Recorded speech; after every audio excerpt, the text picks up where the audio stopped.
Hey everybody. So today I'm going to show you how I do my napkins with my Mod Podge. First off, there's matte and there's glossy Mod Podge. I'm going to use the matte for this one.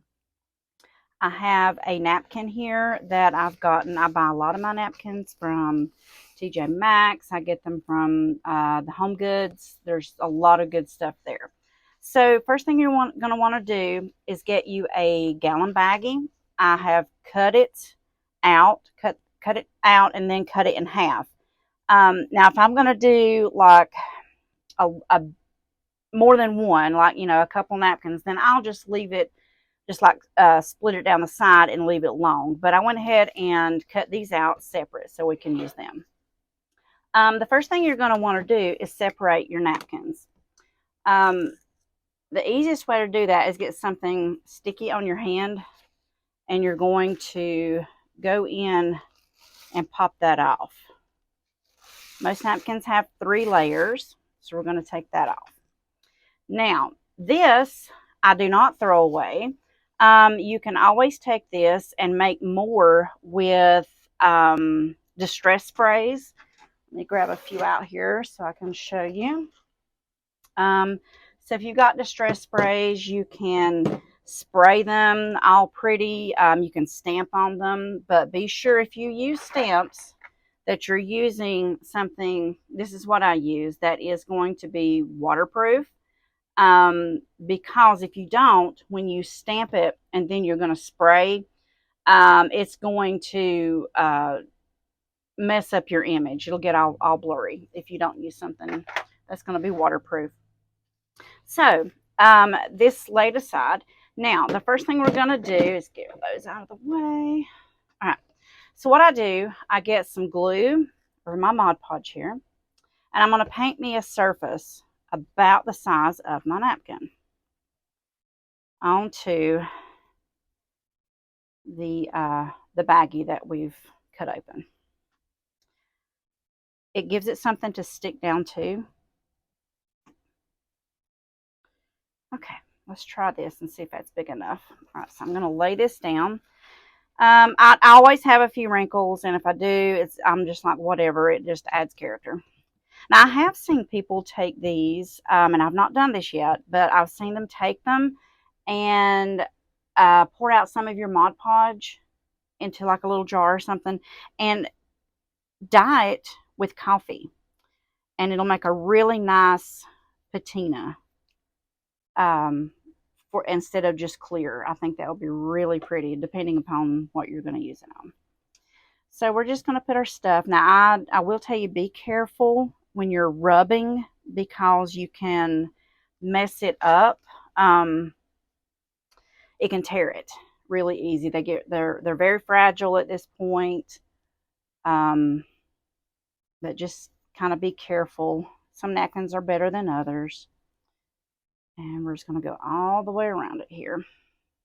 This one I think would have been really pretty if we had done the coffee dyeing with it. I think that would have been pretty. I have to go back and try that. Like I said, I've never tried it. I've seen people do it, and it's beautiful. Okay, so whoop, there he goes. Almost done here. And I have a mess already on my cutting board here, so we'll just need to be careful.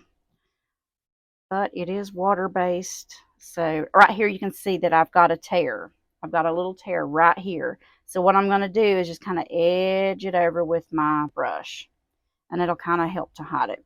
A little too aggressive there. Okay, so this takes, depending upon how thick you've left it, it's going to take, I don't know, maybe a couple hours to dry. Or you can lay it in the sun even and get it to dry quicker.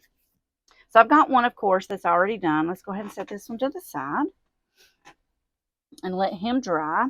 So here's the one that we've done on the other piece of my baggie. And so, you've got these logos that are on the bags, Ziploc, Food Line brand, whatever.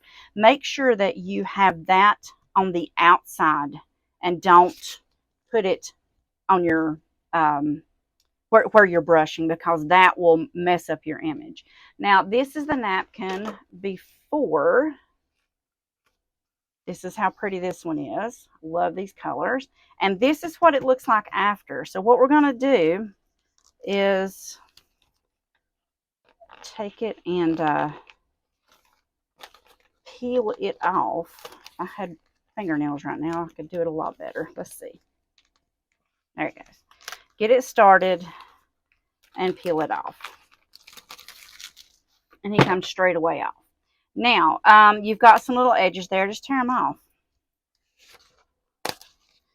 And you can see just how pretty this is now that we have taken it off. And if you pay attention here, this is ready for another one. So you can keep reusing this. So here it is with our Mod Podge, and this is the regular napkin. So we can layer this over top of different things. Let's get this piece of paper just because it's got writing on it here, a piece of scrap. And you see how you can see it through it? Just gorgeous, just beautiful. And you can also tear this. Like I said, I would get all those little spots off there. I guess you can hopefully see those where we went over and laid it down on, which is fine. Just, you know, you could cut it off, peel it off, whatever you want to do. And you can tear it. And there's a piece here. How cool is that? So you can take this and put it in your books. You can layer it with a few things. I like the look of this matte one. I used a lot of the, excuse me, the glossy in my mermaid books. Those were really cool to do, but with it being, you know, water and ocean, I went ahead and, you know, thought the glossy would look really good in that. So, but I do like the matte. It adds another element to what you're doing. And that's how easy that is to do. Very, very easy. So let's go ahead and do one of these. I keep myself straight here. Let's go ahead and do one of the images here with a stamp. I think that'll be fun. Let's do that. So I'll go ahead and get it apart again. And I'm going to get my DIY splat box here. I have, y'all, it's jungle in here, as I'm sure many of your craft rooms are. Okay, so this is my little DIY splat box. It's so that we can spray and not have such a mess. So I'm going to lay this down. Actually, let's stamp it first. Okay. Let's see here. What are we going to do? Ooh, these are pretty. I haven't used these yet. Let's do these. Just got these. I want to say Temu is where I got these from. So let's just do a few of them on here. Get my block out. All right. So I'm going to lay my surface down there. Lay that there. All right. Let's get us some of these off here. Look how pretty these are. So I'm going to do this guy. Looks like a letter. Get our good ink out.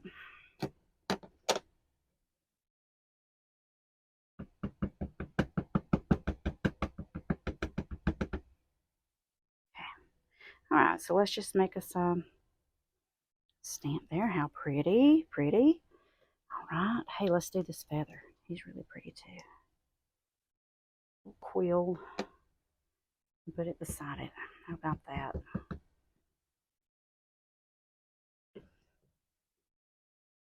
Look at that. Pretty, pretty. Okay, so here's our image. Now, let's get splat box back. Move all this out of our way. I don't have a very big place to do things, so I have to work and move. Sure, a lot of you can understand that. Okay, as you can see, I've already sprayed some stuff before, so let's just lay them down. What color should we do, guys? Let's do something pretty and maybe brown. Let's see what we got here. This one is called mustard seed. Ooh, we could do some of this. Let's do some of the mustard seed, which is this one here. So what I'm going to do, just go in and spray a little. Okay, now let's get another color and spray on top of it. That will add some prettiness. Ooh, here we go. Peacock feathers, why not? And then we'll spray some brown in. But here's peacock feathers. Isn't that a pretty color? Okay, now I really like some brown. What have we got? What do we got? Vintage Photo. This one is a spray stain. So let's do him. Why not? Yeah, look at that. Okay, so this is what we've ended up with, guys. Look at how pretty this is. So I would let this dry, and then I would use my paper here, or my baggie. Make sure that my image is down and not on the top there. I would put my Mod Podge on just like we did with the other. And look, you can have anything on a napkin that you want. I mean, that to me, that is just the coolest thing. I've made several like this. It's just endless. Whatever kind of stamp you want on it, you can do. So there it is, guys. Very, very simple, very easy, and very pretty. Whatever color you want and everything. Thanks for watching. Any questions, let me know. See you guys later.